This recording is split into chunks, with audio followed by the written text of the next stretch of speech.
Let's go to sheets.new, the best URL in the world. That's right. And boom, you got a brand new sheet. We're going to go ahead and label this one employee portal. Just like that. Nice. And I think for most apps, what you need at the very beginning is a user. And most time, whenever we are setting up a table, we start off with an ID just by doing this. But users are a little different. With users, an AppSheet, you log in using your Google or through your Microsoft or whatever authentication source you do. And so there's always related to that an email on the back end. And so we know that a user in AppSheet, like the actual AppSheet app on the AppSheet browser website, the user really is always an email. And so we're going to want to make the ID for this user table an email. And then I'm just going to add first name and last name. Also, with this, you'll see that I'm using underscores and lowercase. There's a whole lot of different naming conventions. If you're planning on keeping this app in AppSheet, you can, in Google Sheets, you can do first with a capital F and then the space and then a capital N for name, like this right here.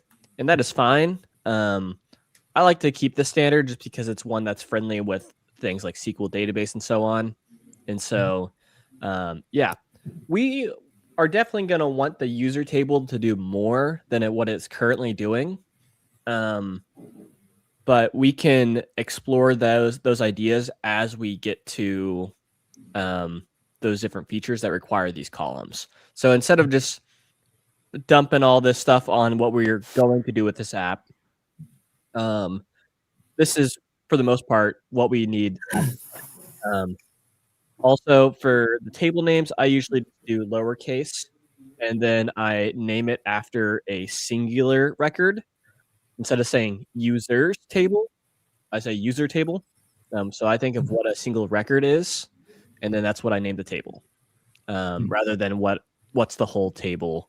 I like to bold at the top column. Sometimes I like to give it like a red, and then give the user table a red. Just like that. That's sometimes fun to do. If you have another table that references the user tables, maybe you have another table and then it has a user ref.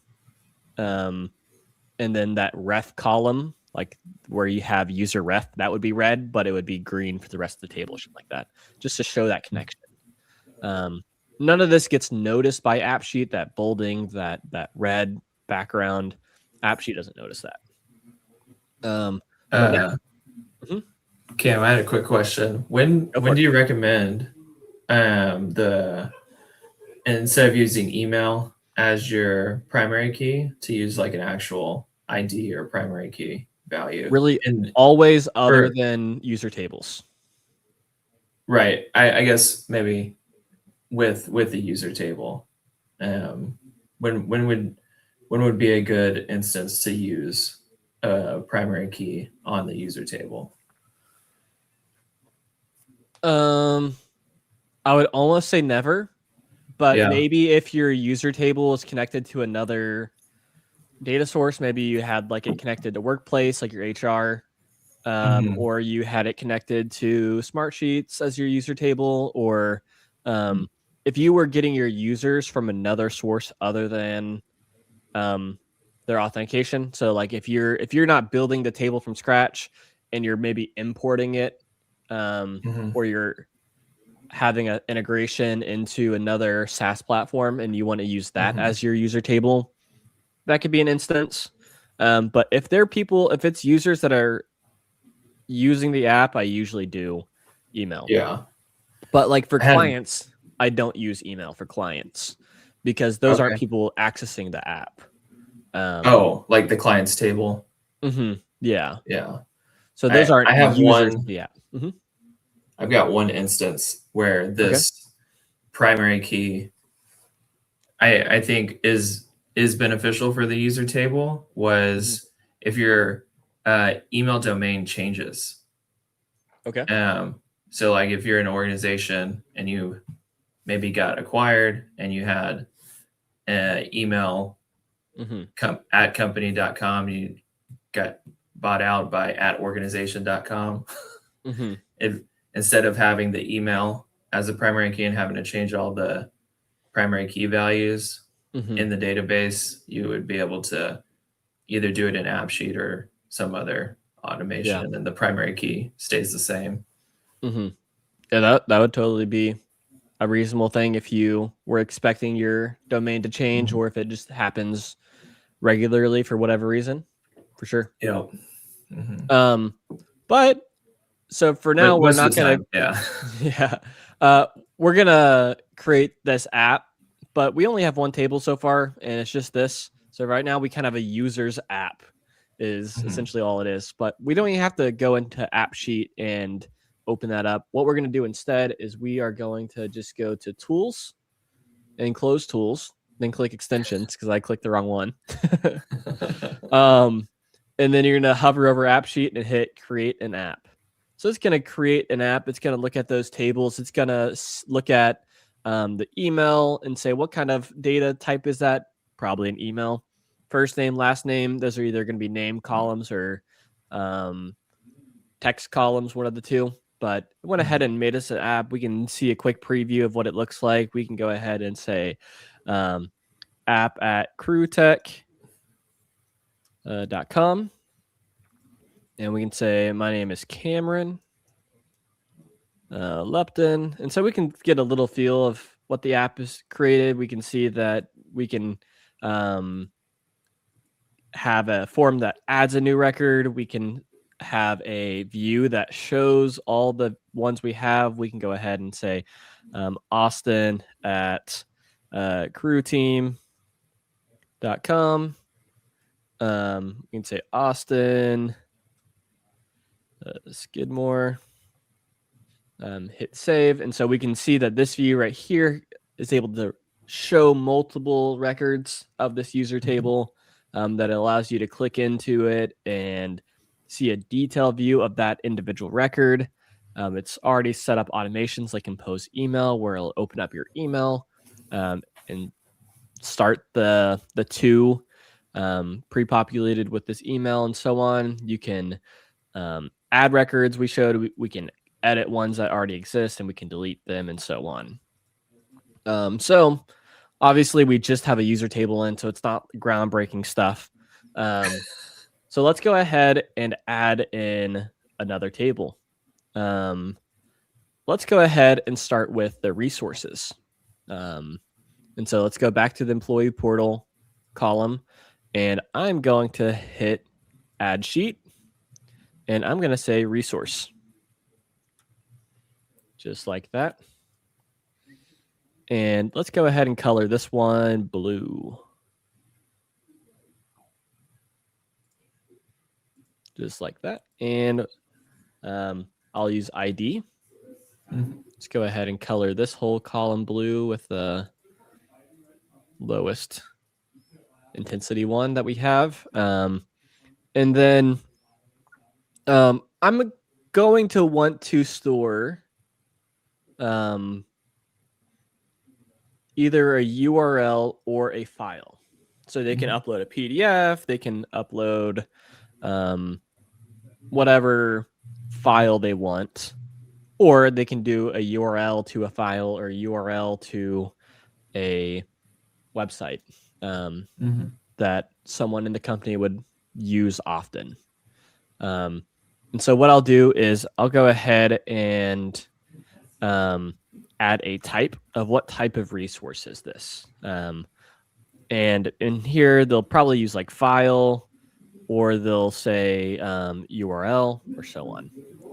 But we'll go ahead and clear that.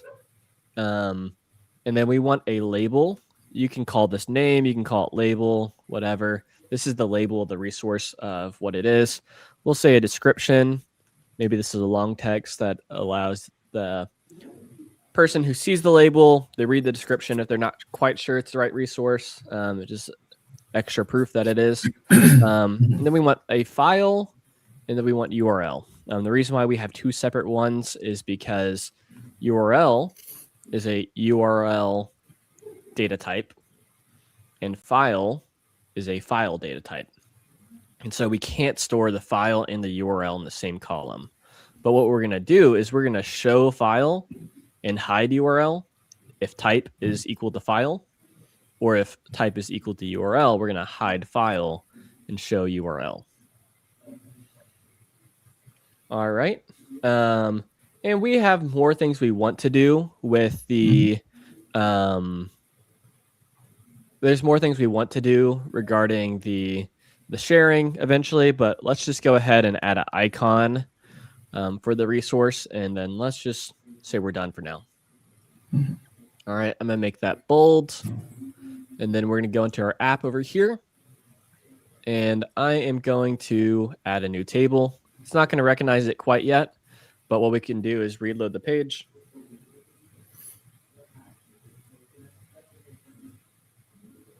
And it's still not recognizing it. So what I can do is I can just... It might be at the very bottom. Usually it's like right here, or it's at the top or something. If I reloaded it one more time, maybe it would show up, but I can just show you how to find it otherwise. Okay.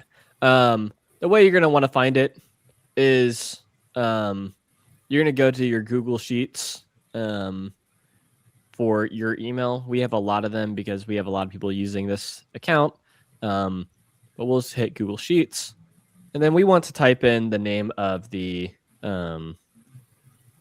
app that we were building, employee portal. And we saw it pop up for a half second, but we'll let that go. And that's it right there. And we want this resource to be added.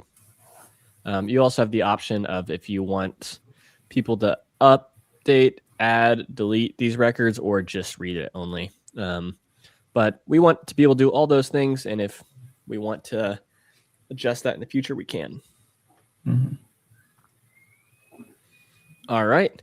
So we have another table in here. Oh, let's check out. Sorry, I skipped the step. After I add a table, I like to look at the data types. This one is fairly straightforward because it's email, name, and name. But something with resource, we want to be a little bit more particular about that. First thing we want to check is the key the correct column. ID is the key. That looks great. Next, we want to check if the label is the correct column. This ID right here is going to be an 8-digit alphanumeric or 8-character alphanumeric string text. And that's just not easy for you to look up or for you to think of this resource as that generated text. And so we don't want that to be the label. Instead, we want label to be the label. And we can also see that, like, for the user table, the label is the computed name, which is the combination of the first name and the last name together. So naturally, I know Austin as Austin Skidmore. I don't call him by his social security number.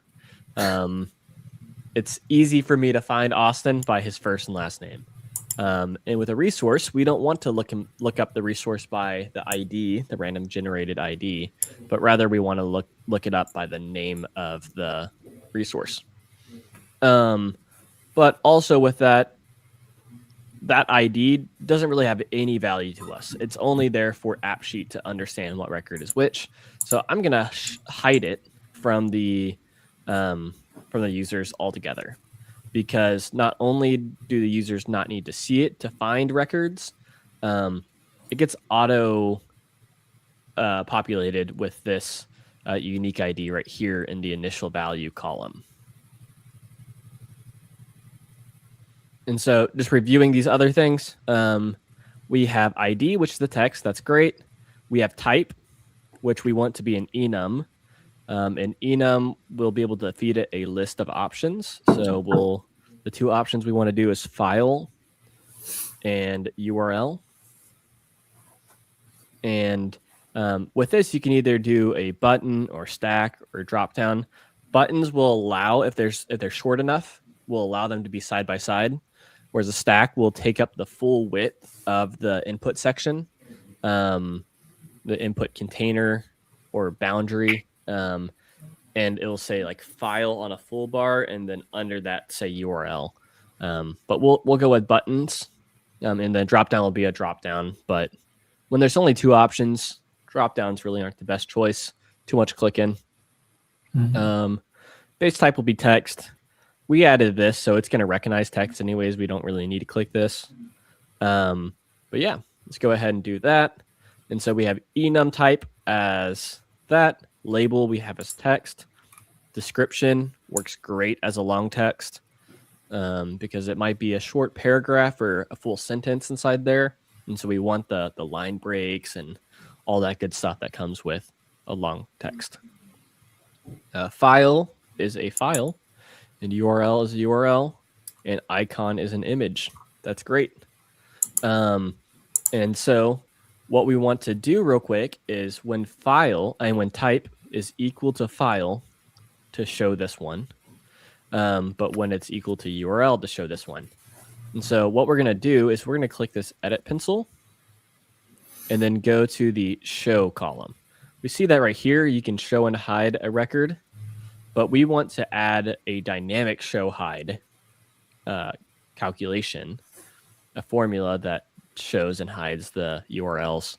And so we're going to hit this edit pencil next to the column and then hit the flask. And that's going to, instead of just turning on and off the show, that's going to allow us to add a dynamic formula to it.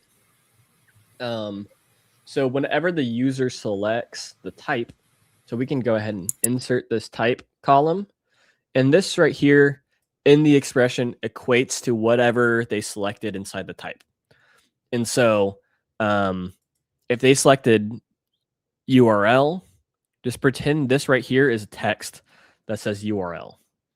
And whenever URL is equal to URL is when we want to show the URL. But pretend that they typed in file. File is not equal to URL. And so this would be false. So we're going to type in type. And this means that based off of what the value is in the type column for that specific record, it will return the value of that cell.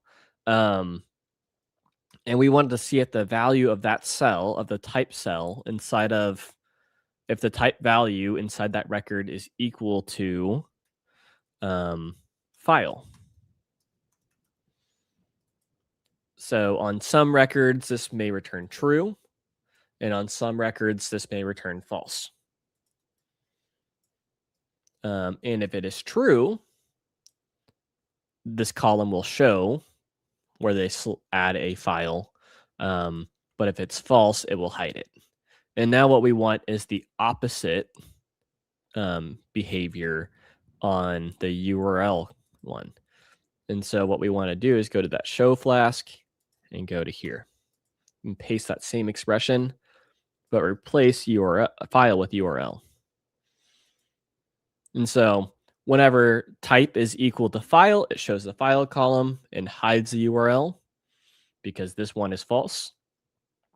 But whenever the type is equal to URL, it's going to hide file because it's false and show URL because it's true.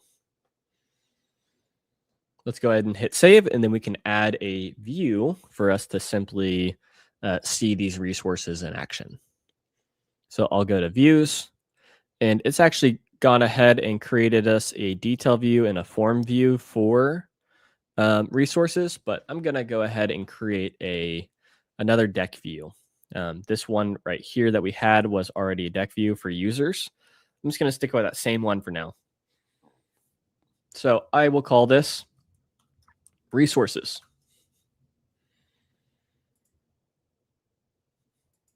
Resource. And then in here, it's a deck view, and we're going to want to select the resource table as the table. And then we'll go ahead and hit save. We'll open this full screen. Also, whenever you create an app in AppSheet, you get mobile access. You get a tablet view. And then you also can see it in desktop view. So maybe you have people on the construction field or somewhere out on the field working out of office, and they want to use a phone. Or you have someone in a warehouse that wants to use a tablet. Or you have the managers inside the office and they want a full screen computer. They want to see dashboards. They want to see graphs. They want to see it big. They have a full keyboard so they can do a lot of typing. Let them use the desktop view. In AppSheet, they accommodate for all the different levels of how someone would use an application. But we want to go to this resource table, and we want to add a new record. And so already we can see that it created us a form view, and with currently we don't have type selected at all. And so neither a file or URL are showing because neither of those two expressions that we added are true currently. But if we hit file all of a sudden shows up. And if we hit URL now shows up.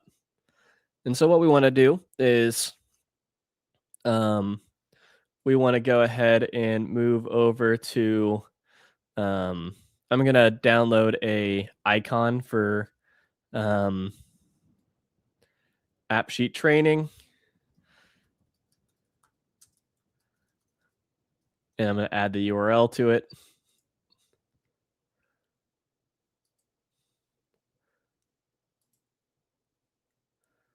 I'm saving it on the other screen. That way I'm not saving it on, that way I'm not clicking into Google Images on this screen over here. But we have a URL. We want to say this is AppSheet training. And if we go to appsheettraining.com real quick, surely there's a little message that says what AppSheet training is. Yeah, we'll just copy this message right here. Or no code automation made simple. Let's copy that whole thing.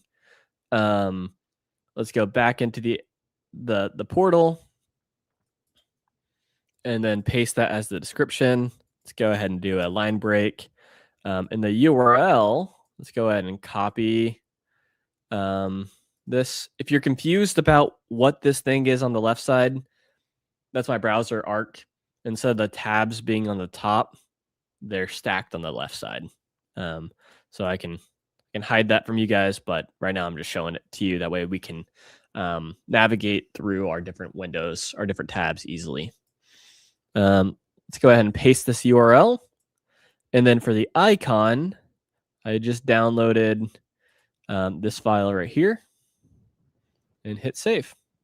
So we have a URL resource called AppSheet Training, and it has this AppSheet Training icon that I downloaded from Google Images. And whenever a URL is added to a table,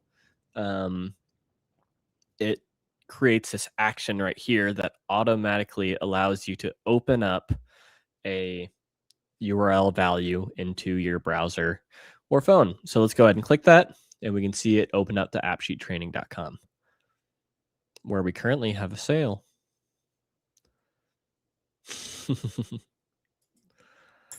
Nice. And so, yeah, things are going well. Now let's go ahead and do a document, a file. So I'm going to, don't know if I have any PDFs I would like to select. I'll open it. I'll switch to my other screen while I do that. That way I can go through my files and select the document that we can add to this. But I'll go ahead and add another resource. This one is going to be a file. The file icon all of a sudden appears. The label is going to be, I'll have to figure out what file I want to add. So I'll just type in PDF file right now. And I'm going to switch to the other screen and select a file. And we'll also see it show up in here all of a sudden. So on my other window, I'm on that page and I'm going to select a file. Hopefully I have a PDF that I can use. Aha, here we go. I have a lot of HR template PDFs that I used for last live stream or the 2 live streams ago. So we have salary analysis PDF. And so we can say salary. That's not how you spell salary.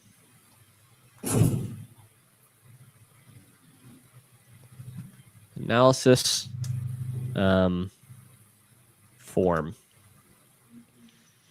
And we can add description, or we could leave out the description right now.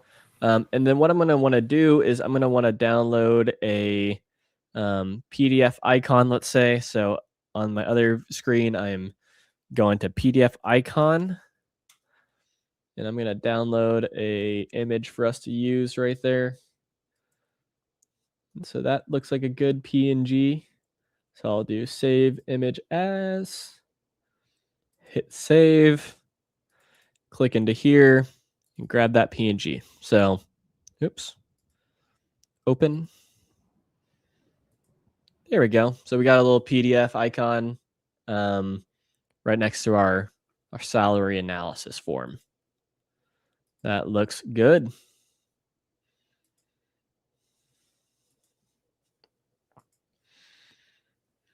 All right.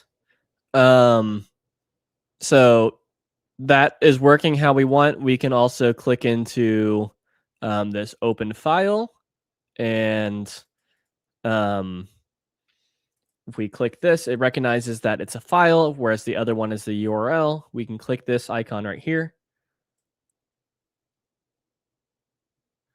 And we can see the form that it allowed us to download. So we can download it, we can open it and see it before we download it, but it's pretty sweet. And so far we have the resource table, and it allows us to dynamically either add a file or a URL with a label, a description, and an icon to visualize it. And then based off of if it's a file or a URL, it shows the appropriate input for that. And then based off of the appropriate input, it shows the appropriate action to open that URL or to open that file.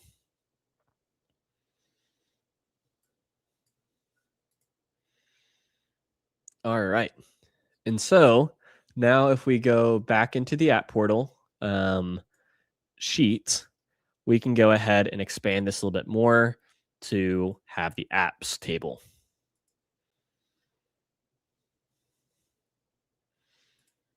And on this apps table, we're going to go ahead and add this new sheet called app. And we're just going to want an ID. We're going to want a app ID and an app name. And I'm going to add a label for what we want to call that app, a description as well, and an icon. And I think that is probably all we need. I'll go ahead and color this one. Let's go with green. And we can highlight all these bold with that light green background right here. And there we go. Cool. So now what we want to do is go back into the application. If we reload this, hopefully it asks us if we want to add that table, but it did not. So we're just going to do it the other way. Go to employee. That's employee portal. There we go. It's going to add that new app table. And there we go. And then from here, we want to confirm that these tables that we've added are the correct data types. It's going to be very similar to the other table that we were working on, but the main difference is going to be the data types of app name. And so right here, we want the ID as the key, but we want the label to be label. All right. And then in here, we want this one, the ID, to be hidden because we're not going to look at it very often. For app ID, that is going to be the value that is the value that if you go to manage and then go to, man, I'm drawing a blank on where it is. Settings integrations. Okay, here's the app name. Nice and simple. The app ID, if you go to integration, so if you go to settings and integrations, right here's the app ID. So also those are available right here, app ID, and then the app name. We showed that in the other view right here. So what we can do real quick is we can make sure that there's a view that represents the apps inside of here. That way we can easily access it within the app. And so we'll go ahead and say app. We'll select the app table. We'll make it a deck view for now. And that is good for now. Let's hit save. And here we can add an app ID, which is a long string of characters. So I'll just go ahead and copy the one that we're currently in. And so I will go to integrations and copy that long ID right there. And then I'll go in here and copy the app name, which is right here. I have multiple apps called App Portal. And so essentially what it's done is it's made my ID longer than yours likely will be. I have multiple apps called Employee Portal just because working on this webinar. But usually you'll have the name of, let's go ahead and copy this. That way I can show you guys in a bigger way. Usually you have the app name with the spaces removed and any symbols that are non-URL friendly replaced with URL friendly or just erased. And there's no space in this like there is inside the actual name. And then there's a dash. And then there is your AppSheet ID. And so your AppSheet ID is a AppSheet platform. In the most part, it's hidden in most areas. Like your org admin of your domain is capable of seeing your app ID and so on. Whenever you go to audit logs, you can look up users by their app IDs and so on. But and that's usually the full extent of the app name. Whereas this one, I have multiple employee portal apps. And so the way I own, so my ID has multiple apps with this name. And so it has to add this dash and this date of whenever I created it. So it's just 2026, February 12th. But most of the time, you'll just see this right here. We'll call this one App Launcher. Access all your apps. And then right here, I'll just type in crew low. And then I have this icon that I like for crew and hit save.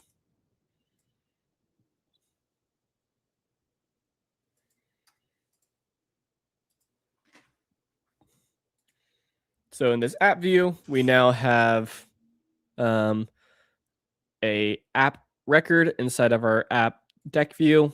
And in here, we can see the app, the label, the ID, the app name, the description, and so on. Let's go ahead and open this up full screen. And we can see that we have access to this.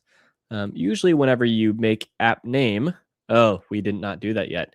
So what we want to do, go back to the data of that table, and app name is actually going to be an app. And that's going to create a action that allows us to go directly to the app that we are referencing inside that. Label as a text is great. Description as a long text is great. And icon as an image is perfect. So let's go ahead and hit save. And when we hit save, it's going to re-recognize it as an app record. And should have added an icon to that. But we have this right here where we can go to that app. This is a link that is actually taking us back to the app that we're currently in. So it's not going to do much impressive. It just took us back to that app view. It took us to a view because we don't have a correct view selected under here. So if we go to views and then go to general, we can go ahead and let's select apps right here.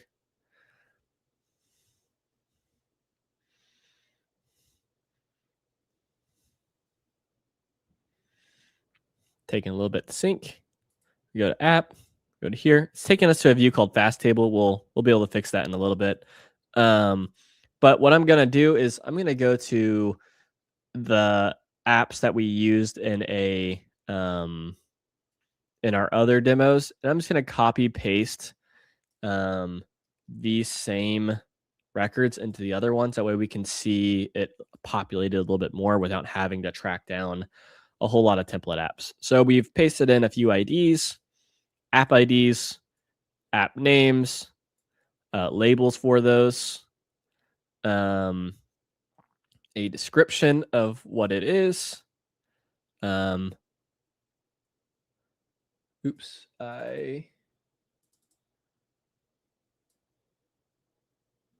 Okay, so they don't have the same column structure. So group right here, this fourth column doesn't exist in the other one. So I need to make sure I remove this fourth column and then move all these to the left one, just like that.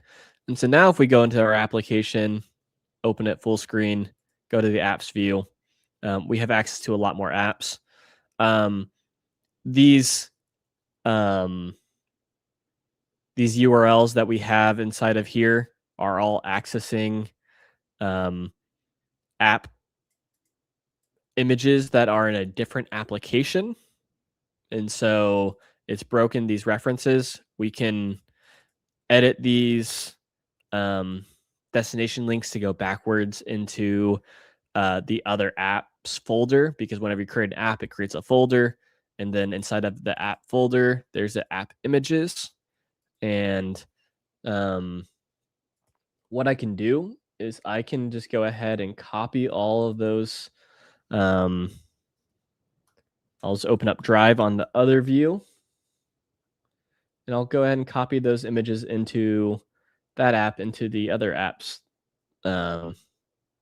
app images. So I'll go to employee portal. I'm on the other view. You can see right here me opening up a Google Drive link. And I want to copy all of those.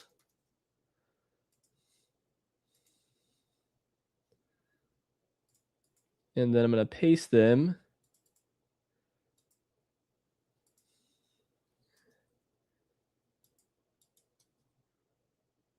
into here.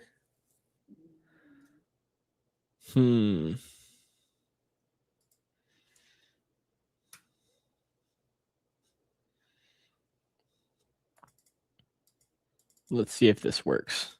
So for all these, I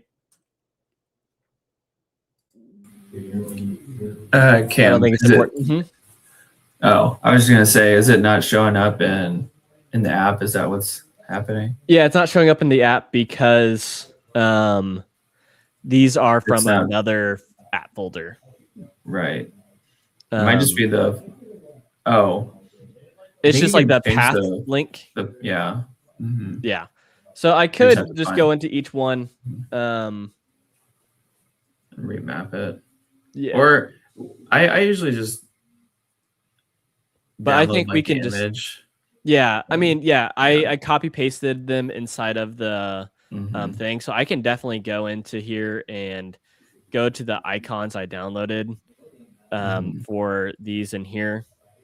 Yeah. And do them one by one. And it will re-add them for me. I'll just go ahead and select a random icon for each of them. They're not going to make sense for what that app is specifically doing. Yeah. Because I don't necessarily want to waste time on that. But instead of relinking to the other app folder, I'll just go ahead and select these. Nice. Oh, travel request. That one is actually the correct selected one. There you go. Sweet. Rockin' and rolling, dude.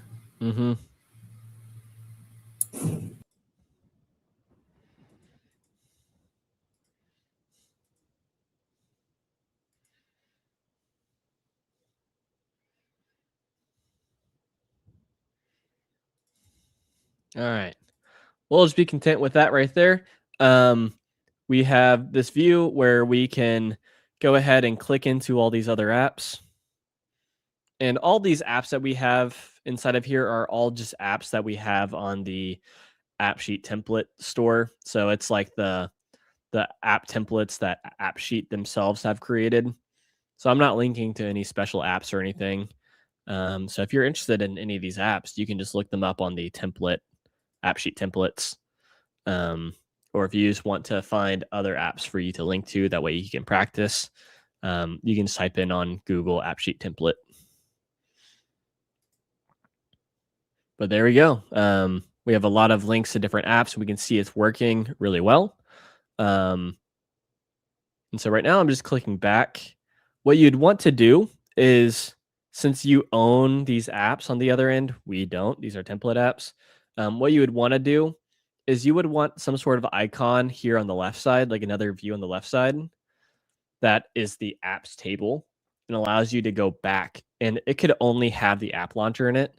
Where you like click, it could be like a URL link or something. You click that icon and then you click the app that says like return to launcher or something like that.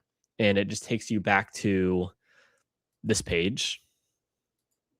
Sorry, I clicked. So it takes you back to here and then you can choose what app you want to go from there. And that's the way you can return back to this application.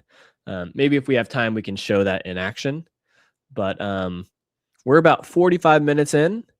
And so far, we have resources, we have users, and we have apps inside this application. As Austin says, I really like to do more of that.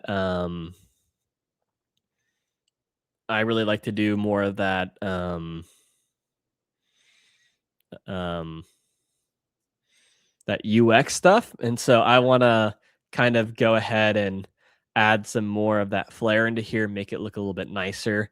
And so let's go over to the UX tab. And so if I go to settings right here and then go to theme and brand, we can start working on this stuff. So many of my apps, I use light mode. Let's go ahead and do dark mode this time.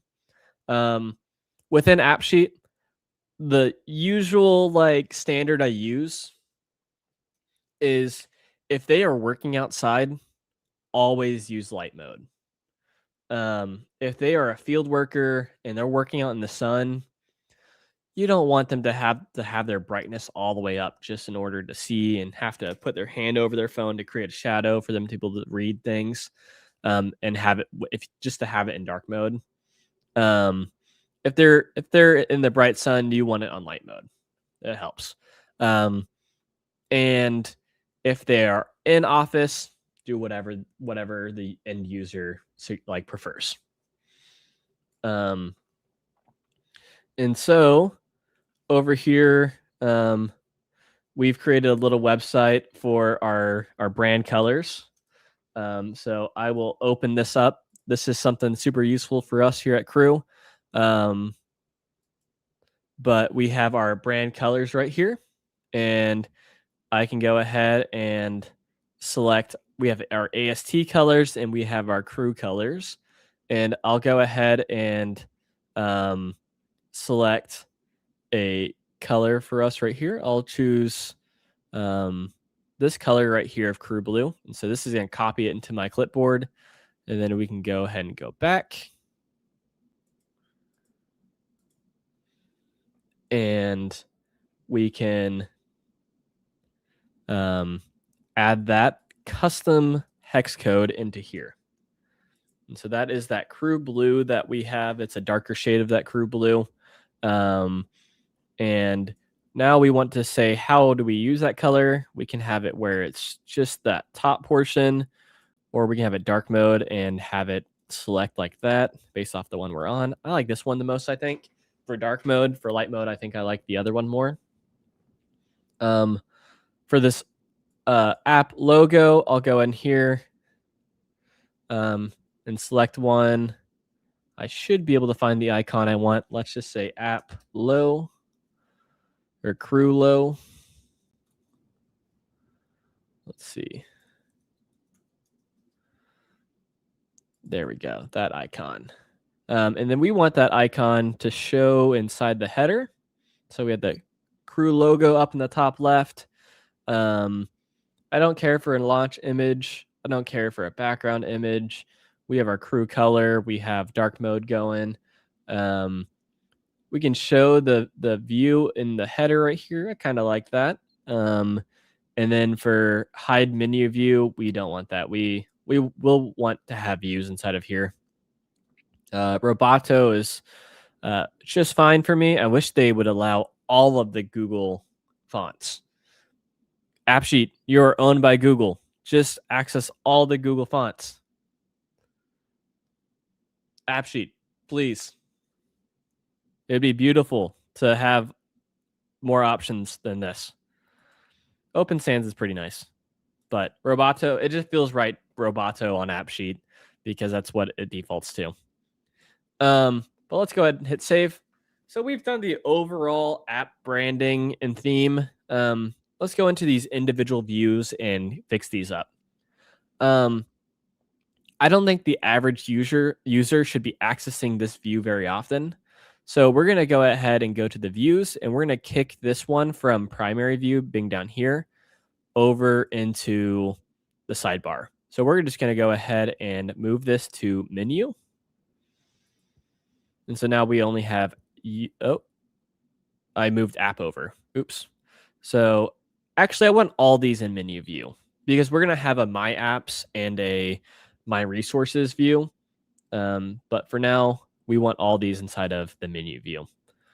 So we currently don't have a thumb menu. Everything is now inside of here. And I'm going to go into each of these and add an icon, and I'm going to change the display name. So I'll go to display for each of these. This is the user view. So we'll just type in user and see what it gives us.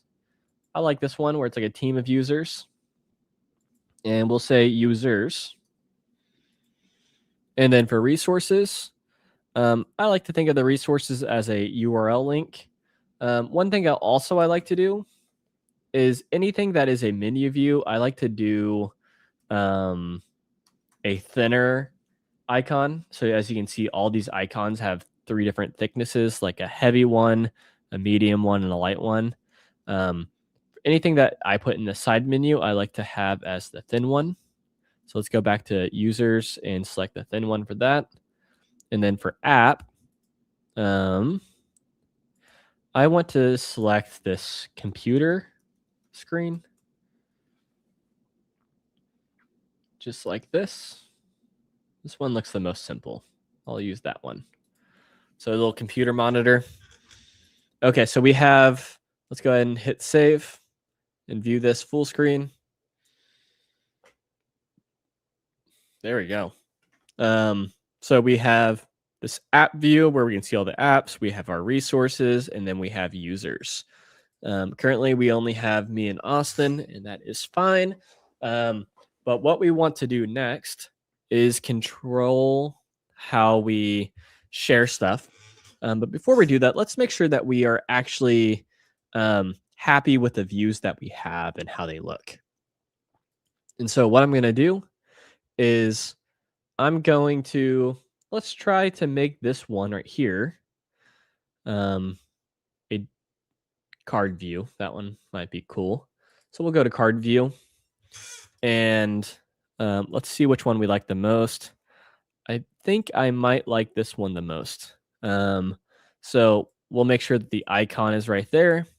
We'll make sure that the label is right there and the description is right there. And I like that. It looks a little messy with the descriptions. Like some of the descriptions are short, some of them are long. I'd rather them just click into it to read the descriptions because ultimately they'll read the description one time and know what the app is. So we'll go ahead and just open up the details right now. Or let's go ahead and make, when they click this, it opens the app. And whenever they click an icon in here, let's go ahead and make it open the details. But we'll also make all of these ones none. That way they can open the detail and read the description actually. Or if they're already familiar with the app, they can simply just click this and go to that other application. So let's go ahead and hit save. Let me know if anybody in the chat has any questions. Or Austin, if you have any questions you want to chime in with, feel free. But we've cleaned up one of our views so far. As we can see, we have this view. I think that looks a little better than what it did before. For resources over here, let's go ahead and just group them by the type. We can go ahead and do an aggregation of grouping them by how many URLs there are and how many files there are. We can eventually group them by an other text thing of like, these are HR, these are company websites, company-owned websites, and so on. But then for the view options, let's go ahead and also sort it by the label. Ascending, so ABC instead of XYZ, instead of ZYX. So alphabetical instead of reverse alphabetical. And then I think I want to switch this also to a card view as well. Let's see what that looks like. So I want to go to that same card view, that list one. And I want the icon to be normal, the label to be that, and I want to, they're currently grouped by URL and file, but I'm gonna keep that there because I think that the grouping will change eventually. So let's go ahead and hit save. I like how that looks. Currently we can only open the file or open the URL. We only have one icon, and sometimes we want to do one or the other. And so I don't want to set this as that currently. So let's do none when it's clicked. And then right here, let's go ahead and open details. We'll create a grouped action that allows you to do both. Well, do one of them, but dynamically change it based off of what type it is. All right. And so we got this going on. And then let's lastly clean up this user table. We are 1 hour in. And so we'll keep on going along and see how far we get. In this user table, we want to clean up the values right here. And so I'm very simply going to sort by last name. Then after that, if there's two people with the last name, we'll sort by first name. And then we'll go ahead and the primary header will be their computed name, so their first and last name. And then there's no point of saying Camron Lupton as the header. And then for the secondary text, say their first name again. So what we're going to do is their email. I think that works great. So we can see Camron Lupton and my email, and then Austin Skidmore and an email. Summary column. There's no other columns in here that we quite need to show. There'll be more columns once we add stuff. Action bar, adding an email, that works. And yeah, that's looking good. Let's go ahead and hit save.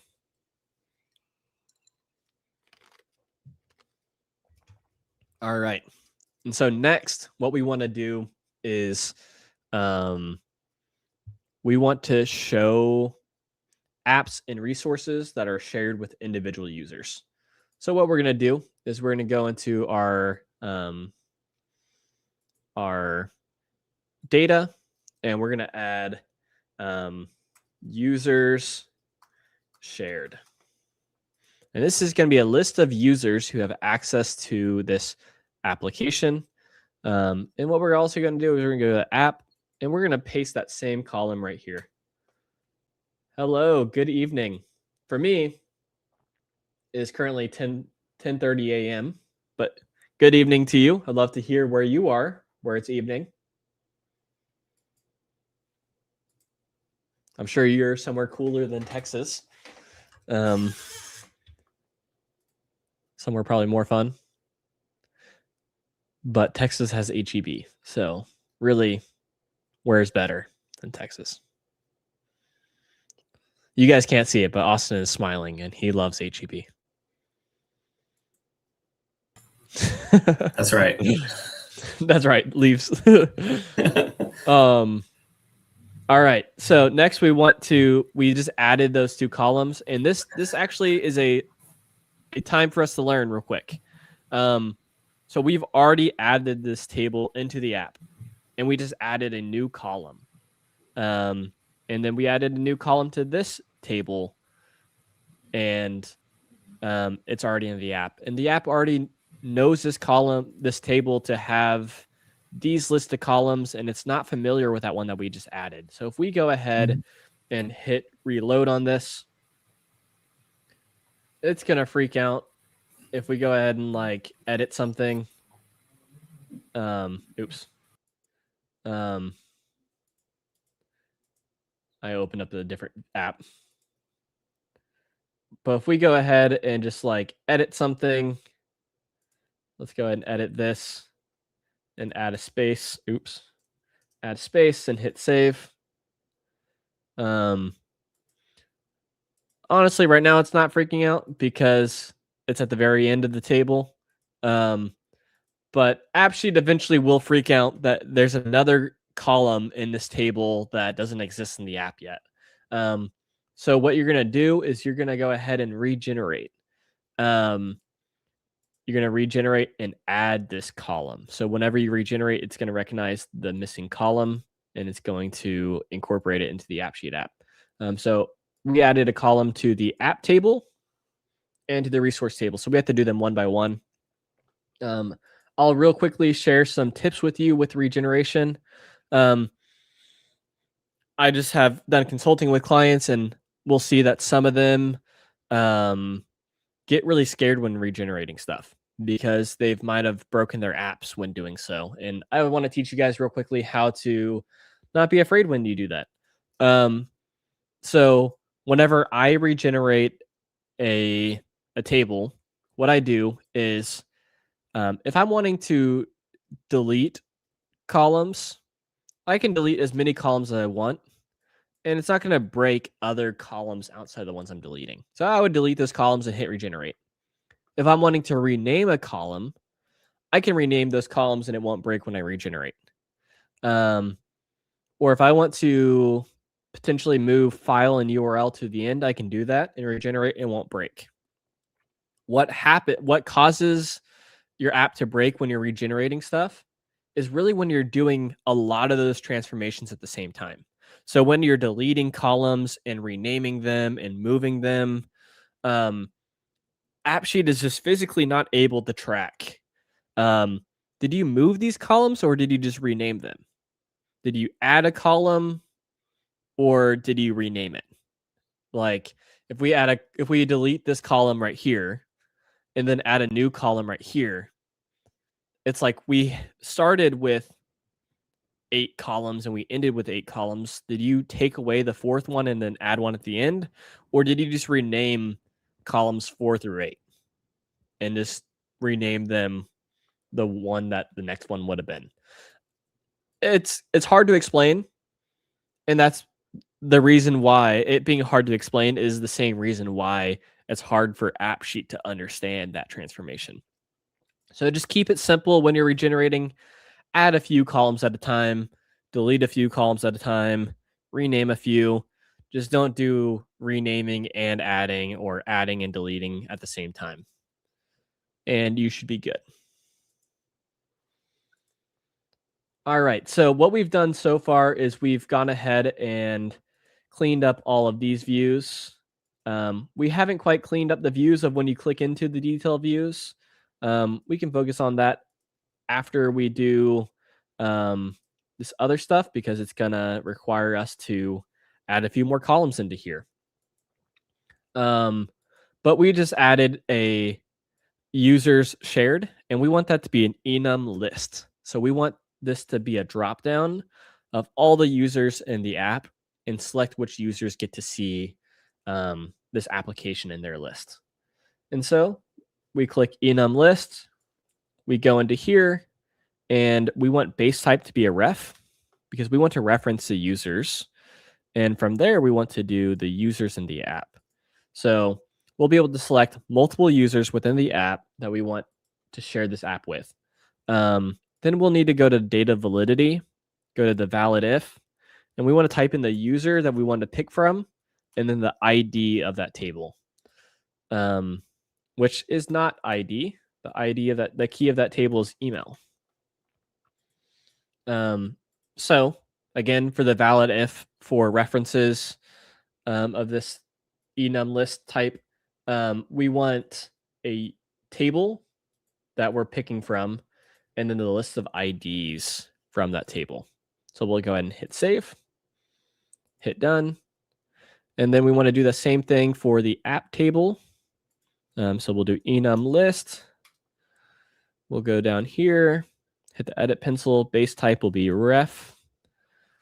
Reference table will be the user table. We'll select drop down, and then for data validity, we'll type in user and then do email. And hit save, hit done, hit save. So if we go in here and hit edit, we'll see a drop down of users that we can add. Let's share this one with Austin.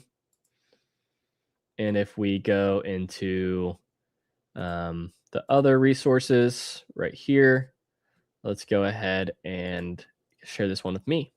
So Austin has been shared the AppSheet training link, and I've been shared the PDF. And let's see how this is working. So if we go into full screen real quick and give it a quick reload, you might hear my dogs barking. I'm sorry about that. We click into one of these, and we can see who is shared with. This Camron Lupton, and we click into this one. It's shared with Austin Skidmore. Other than listing users right now, it's not doing anything. And so what we need to do is we need to create another view of resources, another view of apps. And this needs to show the ones that are shared with that user, or the apps that are shared with that user, or the resource that are shared with that user. And so how we're going to do that is we're going to create a slice. And essentially what a slice is a filtered segment of a table that you can use within AppSheet, just like any other table within AppSheet. And so we can go ahead and click apps. And then we can create a filtered list of apps. But first, before we do this, we want to make a filtered list of users. And we want to filter the user table that currently has me and Austin. And we want a version of this table that when Austin logs in, it only has Austin inside of it. And whenever I'm logged in, it only has me inside of it. So I'm going to go ahead and create a current user slice. And this is just going to be the user that is currently logged in, the only record inside this table. So I want to say if the email is equal to user email, and user email will just be the email of the person who is currently logged into the AppSheet app. So whenever Austin is logged in, this user email will return austin@crewteam.com, and it will only have the record filtered through that the email is equal to his email. Whereas for mine, this function right here will equate to app@crewtech and will only bring back the app@crewtech record. Let's go ahead and hit save. Let's hit save, and we have that current record view selected. One way that we can represent this a little better is we can go ahead and go to the user table, and we can kind of format the name differently or the email differently if one of these users are the person who's logged in. And so we can go to format rules. We can add a format rule, and we can say is current user, and we can say an in function. This is like a needle is in the haystack. Even though, so we want the email of this user, and then we want this right here, current user email. And so right here, the in function is checking if the needle is in the haystack. So if this individual item is inside this list of items.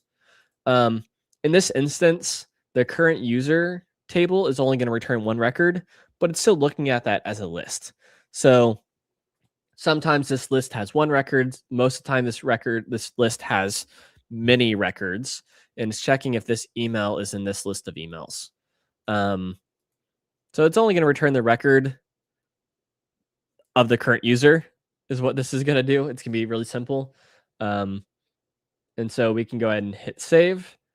And right next to email, we can go ahead and add a star, let's say. We'll add a blue little star next to the person who's logged in. And so since I am logged in as app@crewtech, we can see on the bottom right here, it is giving a star next to my email. And we can add a text format. We can add a bold, let's say, and I like that. But if I were to go ahead and change this email of who I'm logged in as to austin@crewteam.com, hit apply. Now it's showing that that is the current user. And so that's a little fun way to visualize this this slice that we have. Let's go back to app@crewtech.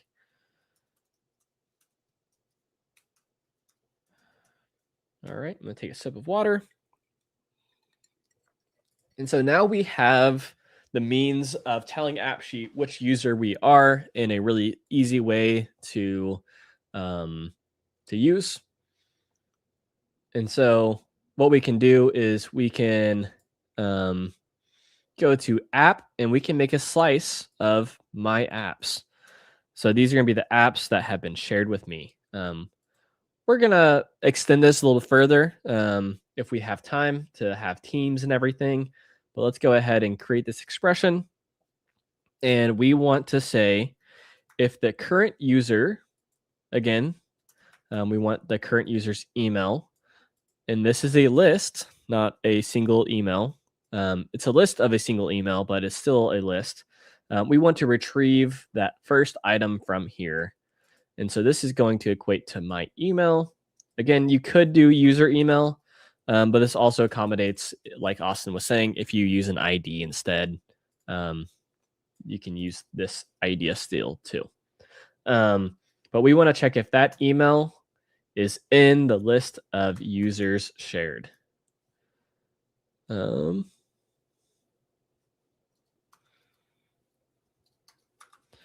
It's not showing up because I haven't started the in function yet. There we go. So now we got that green check. Again, the user shared is storing a list of users, and we're checking if this user is inside of the list of users selected. So we'll go ahead and hit save. We'll go into here and copy the apps view. So we'll go ahead and duplicate it. We'll name it to my apps. We'll switch the table to my apps to use that new slice. We'll change the display name to my apps. And we'll do that same desktop icon, but since we're going to have it as the main view, we'll do this first. And so now it's a little bolder and it's down here instead of that thin outline. And so now if we go into here, it's currently not showing anything. So I might have to look into my expression to see if I did it correctly.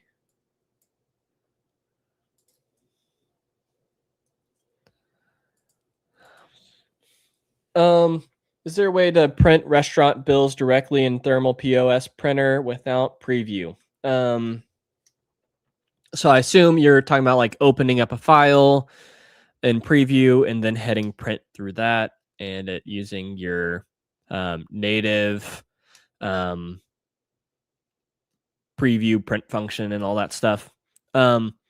There's not a way in AppSheet just to do it automatically. However, a lot of those like Epson printers and stuff like that will have an API or a webhook. Or even sometimes they have a feature like an email where you can email directly to a specific email. And then as soon as that email receives an email from that inbox, it will automatically print using your printer. So I suggest looking into your printer to see if there's any integrations that it has, maybe an API, any webhooks, or an email that you can email to that potentially triggers a print. And then from AppSheet has an API. AppSheet, you can trigger something like a app scripts that connects to an API and passes over the file or the text that you want to print. Or for the webhook portion, you can connect to something like Zapier or PipeDream, which is really easy to connect into AppSheet to connect to your Epson receipt printer or whatever receipt printer you have if they allow webhooks, and it would pass on that file through webhooks into your printer. And then finally, if it is able to trigger a printer, if it's able to trigger a print by an inbox receiving an email, you could really simply email a file using a bot inside of AppSheet to a specific email address, and it print if it does it that way. I've done that with my printer. I have a Epson printer. It's not a receipt printer. It's a normal printer, but I can email it a file and it will print automatically in my office. So just some stuff to look into, some ideas. If you look into the individual like website about your printer and manual and stuff, there might be ways to automate printing that could be useful and connectable within AppSheet. So if we're in here right now, it's not showing any apps, even though we know we've selected one of these. Oh, we've done resources. We haven't shared an app with us. So if we want this app launcher to be shared with everybody. So let's do Austin and Camron. But let's say Camron is allowed to travel, but Austin isn't. Austin is stuck in College Station, Texas. However, Austin is allowed to onboard people. I can't be trusted onboarding people. So now we'll reload this, and now everybody sees the app launcher because they're users of these apps, but I can be trusted with travel. And so I have this travel thing, but I don't see that other app because I can't be trusted to onboard people. But if we go ahead and open this up, and let's go to users real quick and select Austin's email, paste this at the top, and hit apply.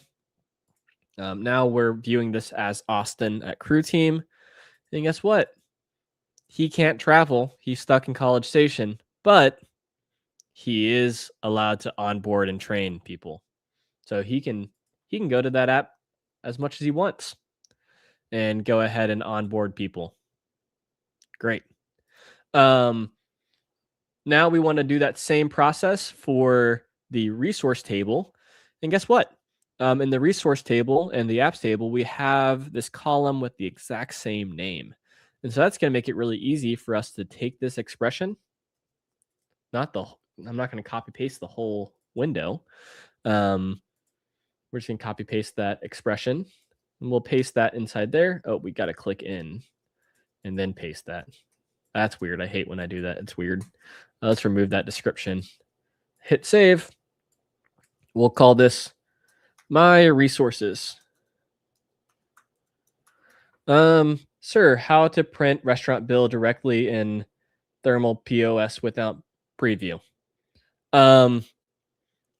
I got this chat again. If you want to rewind, you asked that question 5 minutes ago. If you want to rewind 5 minutes, I did talk about that.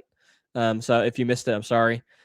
Just scroll back a few minutes back, and I chatted through some ideas on ways that you potentially could fix that or set up that connection.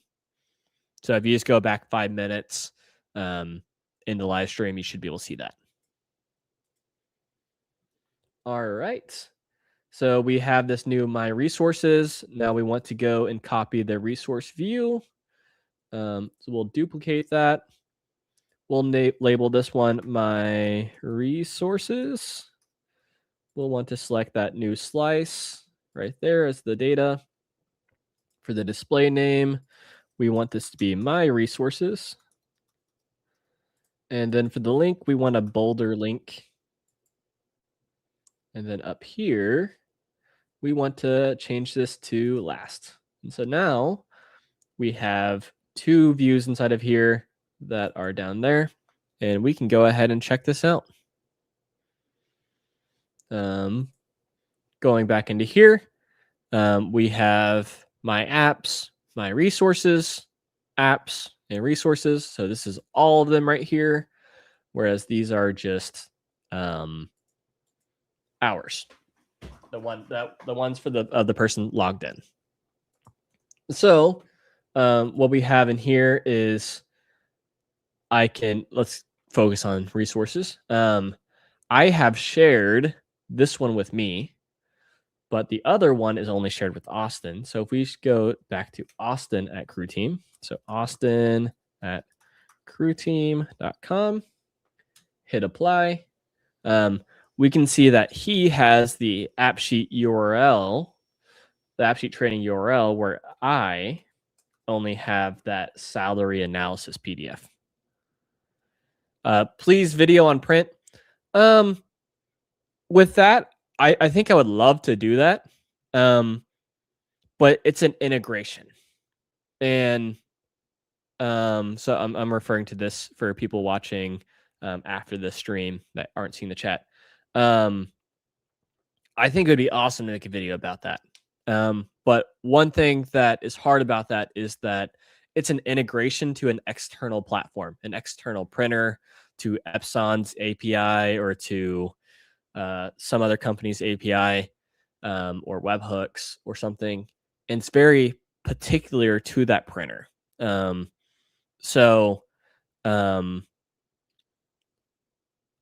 We could make a video of how to print specifically to this specific Epson printer automatically from AppSheet, but it might only be useful to somebody having that exact printer.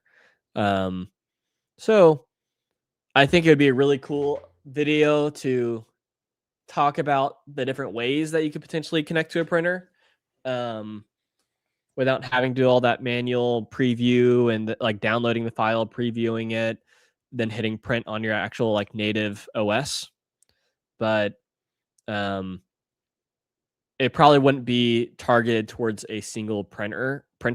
It'd probably be ideas on ways that you potentially could connect to printers based off what your printer allows. Some printers don't allow anything other than like they have no internet connection and you just have to do it through USB. So it's really very particular to which printer you have. But yeah, like Austin said, or whoever in chat, you can sign up for a tech talk with Austin and or our other guy Abraham, and he'll chat with you about connecting you with an AppSheet expert that can consult with you and help you out with some ideas that you have with AppSheet. But yeah, going into a call like that would be very helpful. Knowing exactly what printer you have and having done a little bit of research on how you think you could connect to it. But if not, you could show up with the printer you have and maybe you can chat with them, go through the documentation of that printer together and see if there's any ways that they think that they potentially could connect. All right. Austin, I don't know if you want to share with how they can do it, if it's in the description or something, but you can chat about that while I do these next steps. Sweet.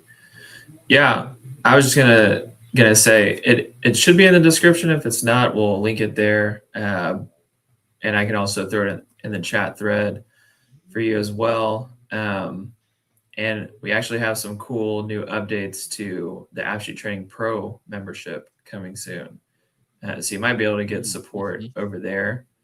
I don't want to make the announcement quite yet because we're still working out some details, but it'll be a little bit more personal, human-to-human interaction rather than just the on-demand videos. Yeah. That's a good point. That Yep. concept we're working on would be a great time for something like that. Mm-hmm. All right. So I've gone ahead and just while Austin was talking, just renamed the apps page and the resource page to all apps, all resources. If we're really wanting to lock down this app to only show the apps that have been shared with them or the resources that have been shared with them, we would really want to hide the thing that says all apps or all resources from normal users. There we go. Austin shared in the comments a Tech Talk link where you can schedule that call to talk to him about it. But the issue with that is if somebody needed to share a resource with Austin, let's say I needed to share a resource with Austin that I don't personally have access to, I wouldn't be able to do that. So we want to add some sort of admin profile. And so what we want to do is go into this user table, type in role. We're going to add a new column called role. And let's just go ahead and add some values. Let's say admin for me and user for Austin. So we're going to set it up where I can see all apps, but Austin can only see his apps. So what we're going to do is go back into the application and regenerate that users table to incorporate that new role that we just added.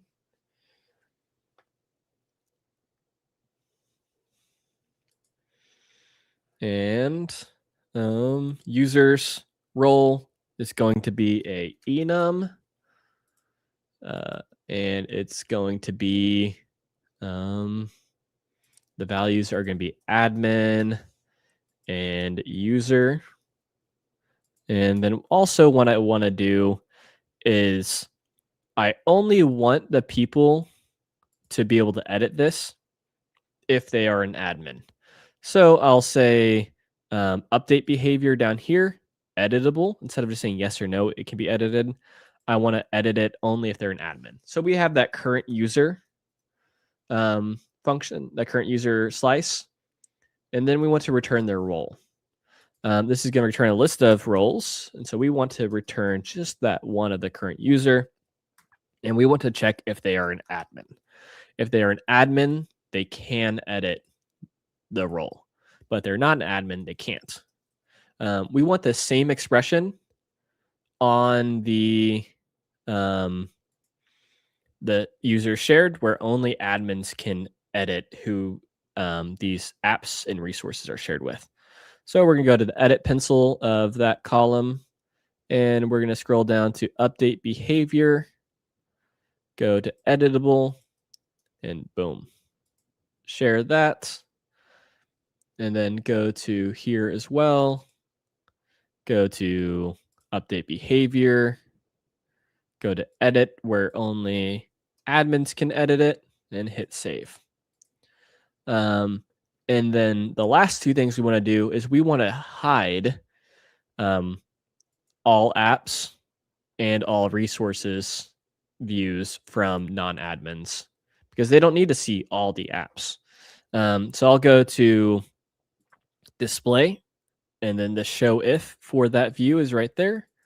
And we'll go ahead and add this expression to both these areas, just like that.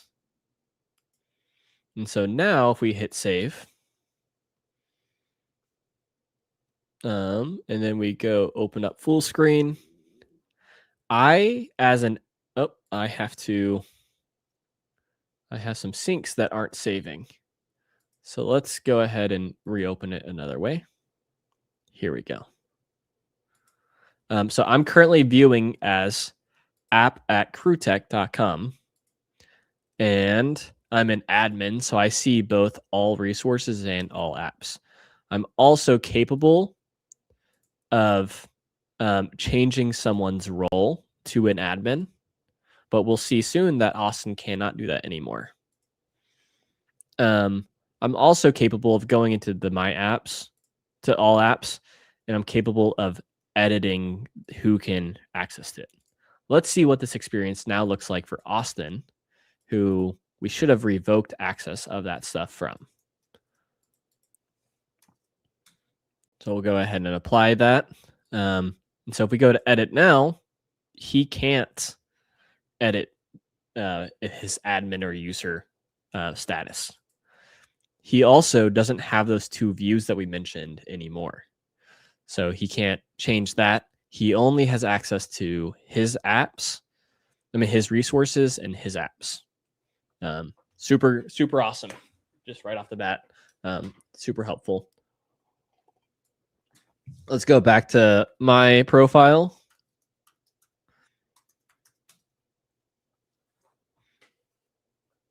And I'm crew team. I'm supposed to do crew tech for this account. There we go. So we're back to the admin side and so on. What we can do is, I think that only admins should see the users table also, just because they don't need to be editing that stuff. So I'll go to display, add that same show if, hit save. Only admins should be able to add these resources. So what we can do is for these actions, for app, we want the behavior to be only admins can add, only admins can delete, only admins can edit. And then we can do the same thing for resources as well. Only admins can add, only admins can delete, can click those actions, and only admins can edit records. And so we don't want non-admins to be editing the apps and stuff. We only want admins to be able to do that type of stuff. All right. And so now we got all that fun stuff done. We have about 27 more minutes. And I think next what we should do is that grouped action that whenever we click a resource, if it's a file, it opens up the file. If it's a URL, it opens up the URL. But it does it from one action rather than that way we can set up that one action that is dynamic to the clicking of this. So what we're going to want to do is let's inspect what we currently have for this actions. So this one opens the file, and that's awesome. It works great. And it only runs if the file record is not blank. That's good to know because only files have a file record. And then for URL, it only runs if the URL is not blank. And so automatically we know that URLs are always filled with the URL and files are always populated with a file. And so it makes it super easy for you to combine these actions and have only one run based off of the app, based off the records type. So what we can do is add a new action, and we'll call this open resource, and we'll just say grouped. That way we can see clearly. And we'll say this is a grouped action, the very bottom drop down. And that will allow us to select both open file and open URL. It will invoke both these actions, but it will only do one of them because it's either a files in the file column or a URLs in the URL column. It won't interfere. So let's just go ahead and change the display name to open. We can do a dynamic one. So we can do a formula for the value, and we can say, let's do ifs. So we can say ifs the type is equal to file.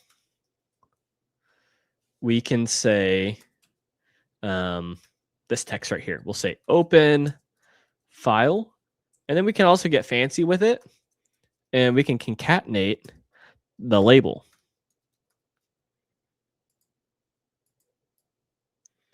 And then we can do the same thing, but instead of file, we'll want to say open URL. Say URL right here. And now based off of if it's a type, if it's a URL or a file, the action will be labeled something else. And then I'll also say the individual name of what file they're opening. That way it's helpful. So let's go ahead and hit save. And since this is taking them outside of the AppSheet app, what we can do is we can ask them, are you sure you want to open this? And so what we can do, is add a confirmation message that says, if it's a file, we could say, are you sure you want to open? And then we can say, are you sure you want to open label? And then we can do another concatenation with a question mark at the end. And then they'll say open file, or they'll say open URL after that, like the confirmation for it. And we'll do the same thing. Are you sure you want to open label? Nope, that's the same thing. And so we don't even need the F6 function. We can just do this. That's easy. So are you sure you want to open? Then it's going to have the label, and then it's going to do question mark. So we'll hit save. Hit save.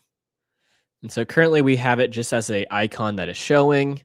If we click it, it says, are you sure you want to open AppSheet training? This is open URL AppSheet training. And if you hit no, it closes it. If you hit yes, it opens up that URL actually. So we want to actually hide this. And we want to go to resources. We want to edit this view. we want to click on the background action of when you click the background of this card view, and we want to open resource grouped. And then we have that other resource page right here that we want to add that same action to.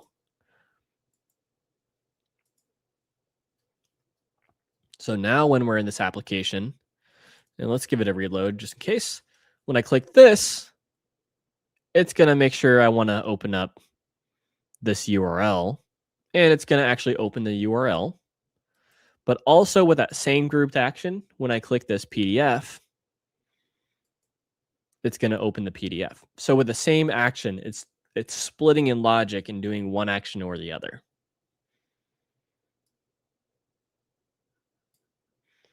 Austin, what do you think? What do you think we should go ahead and do team sharing, or should we just point people towards webinar 3? Let's see. We got about 20 minutes left. I think I could do it. I think I'd have to move quick. Yeah. All right, let's go ahead and do it. We don't have light speed. Look like we'll need a lot of time for doesn't look like we'll need a lot of time for Q&A. Yeah. So let's go ahead and do that real quick.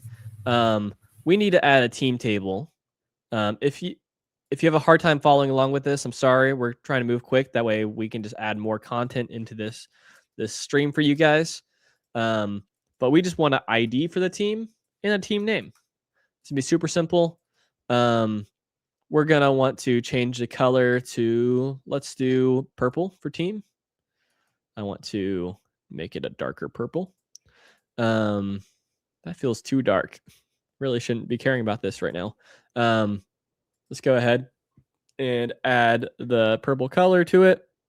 Let's make it bold. So we just have an ID and a name. Super simple on that. Now we want to go to users and say, what teams is this user a part of? Actually, we're just going to do team this time. This is another way to do it. If you want to see how to have multiple teams, watch part 3 of the webinars. So we did a series of this and we did 3 parts. The function is a little bit more complicated, but we go through that full function inside that webinar. So if you want to look up how to do multiple teams, check Employee Portal Part 3. But if you want to just do one team, go ahead and follow along with this. So we have team, and then we have ID and name of that. And then we want to say what teams this is shared with. So we'll say teams shared. If you look, this is going to be very similar to the users shared. And so we'll be able to speed through this a little bit just because it's going to be so similar to what we've already done for users shared. So let's go ahead and add, let's regenerate the app, and that should bring in the teams shared. Let's go ahead and regenerate resources, and that will bring in the teams shared. And then if we regenerate the user table, that will bring in the team of that user. There we go. And then right here, if we add, after all those reloads and syncs, it actually found a table we haven't added. So there we go. We'll hit team. I want to make it where only admins can adjust the teams, but we'll do that in a second if we have time. It's going to be the same way we do all the other things. So inside the team page, let's make sure that we have it set up right. So we have an ID and we have a name. Let's go ahead and hide the header, the ID for that.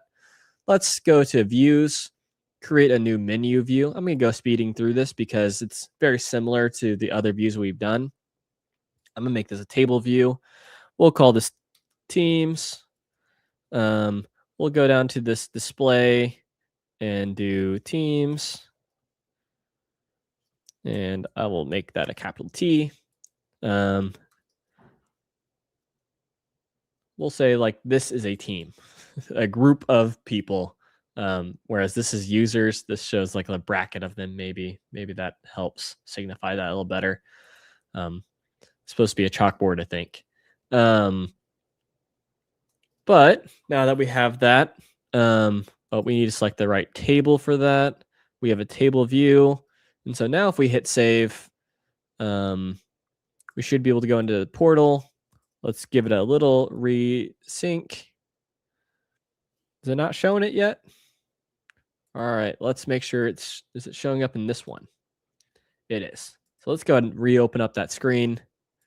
Go to Teams. Let's go ahead and add marketing and sales. All right, hit save. And then we'll do another one and say developers or development team, developer months, development team. All right, so we have a development team and a marketing and sales team. And let's go ahead and go into users. And currently, it recognized, that's awesome. So it recognized the reference. And so we can select marketing. We'll select development for me. And for Austin, we'll go ahead and select sales and marketing and sales. I feel like that's backwards. It feels backwards in my brain. Okay, so we know that we know the teams that these two people are assigned to. Now we want to be able to share an app or a resource with those individuals. So let's go ahead and click into the details of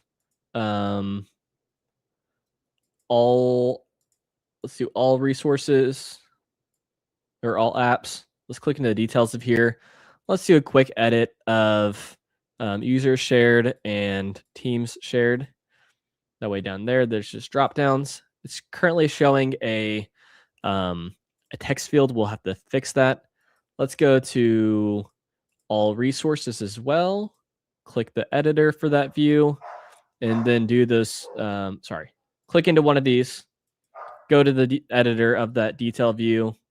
And then we'll quick edit for those two. And sorry if you hear my dogs barking. I think my wife is taking them out for a walk and they're super excited. All right, so now we have these areas that we can quick edit them inside of the detail view of my apps and my resources, but it's currently showing text and we want it to be a drop down of selecting multiple teams. And so what we want to do is go back into here and we see that this is an enum list ref of users. We want to do the same thing, but make this an enum ref of teams. So we'll go to enum list. We'll go to ref. Oops. We'll click base type ref. And then the reference table name will be, for this one, will be app. Sorry, will be team. I'm going crazy. And then for the data validity, we want team.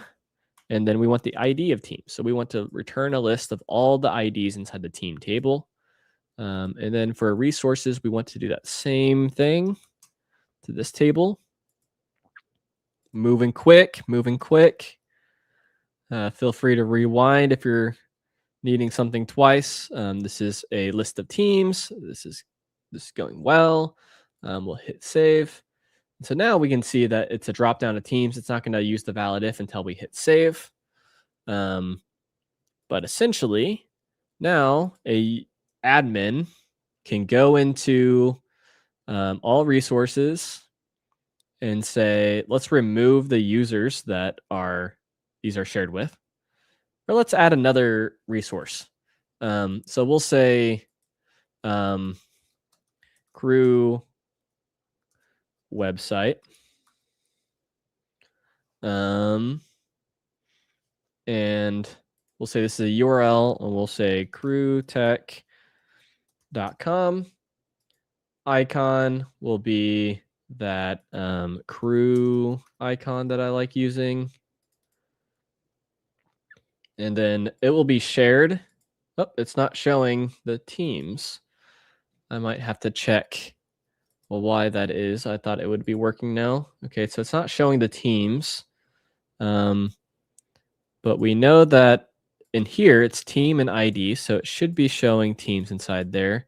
Let's check the valid if on them. Let's see. Resource column type enum list should have a list of values allowed. I thought it did. Valid if. It didn't save anything. Team ID. Did I not add that to both? Okay. Let's make sure I did that to this one. Valid if. Okay, cool.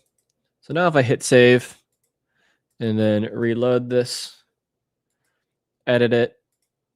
Okay, user shared, but also I can choose this one goes to the development team. And Austin, can you chat me that URL for the Tech Talk? Yeah. Cool.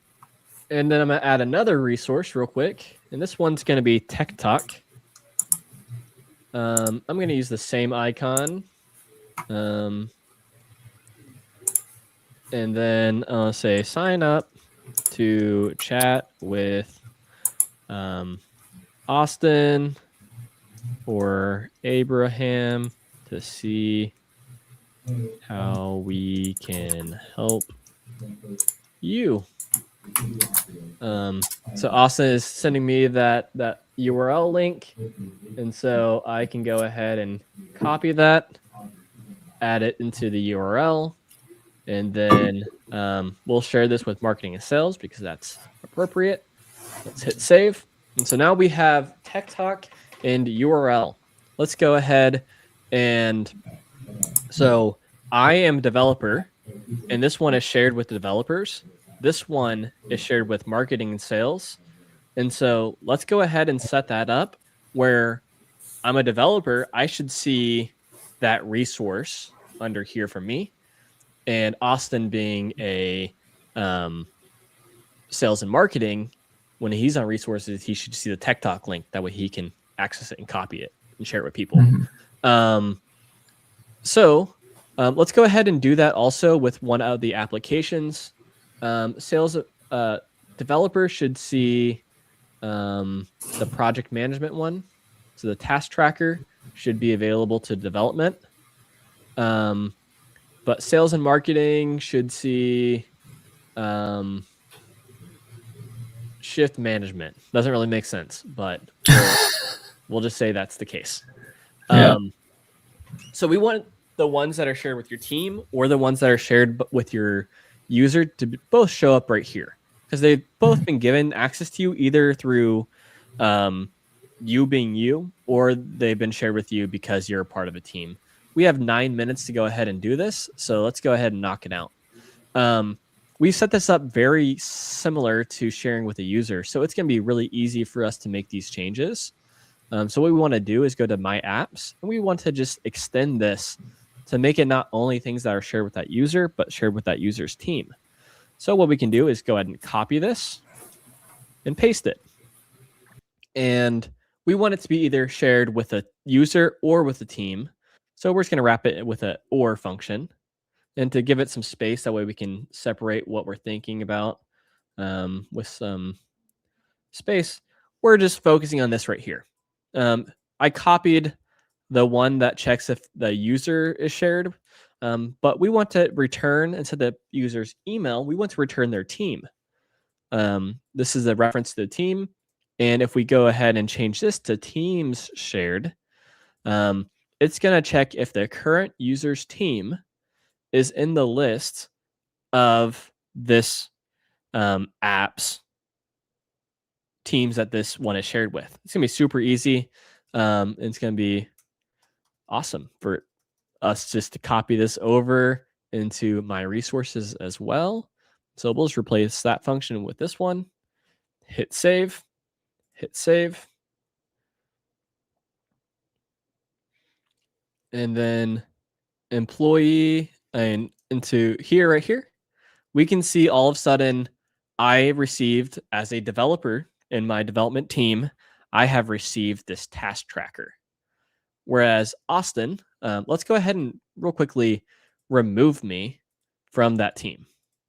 And when I get removed from that team, I also lose access to the things I only had access to for that team. Hey, super thankful for your encouragement and your compliment. But let's go ahead and check this out from Austin's perspective. He should have access to that one application that I said didn't really make sense for sales and marketing, but he is part of sales and marketing, and I shared one for that team. So let's go ahead and let's view. We can see that we're viewing the app as him. And now when we see the app, we see the shift management application, but we also see the Tech Talk. And this is a good time to talk about Tech Talk, because all you have to do is go to that URL that is inside the chat right here. And when you go to it, it's going to open up Google Calendar. Yes, I want to open up a URL for Tech Talk.